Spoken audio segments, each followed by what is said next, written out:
Hi, Lou Manfredini, Ace's Home Expert. In this video, we're going to talk about choosing the right router bits for your project.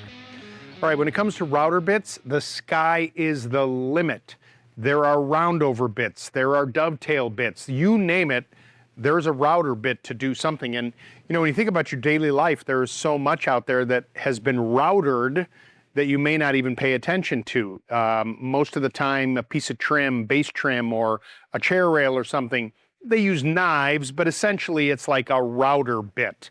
Now, three such bits that I want to show you are these right here.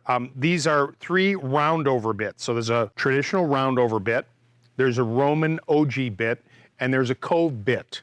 Now, within those router bits, the size of the shaft matters based on the size of your router, whether it's a 1/4-inch shaft or a 1/2-inch shaft.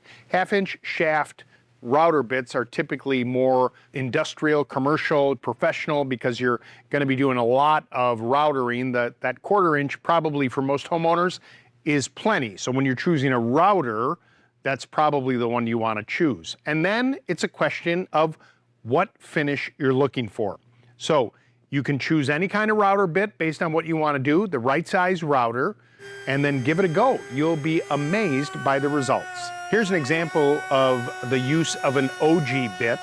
This bit, depending on the depth that you set it at, will allow you to create an edge at the top and an edge at the bottom, and it's a very popular roundover style of router.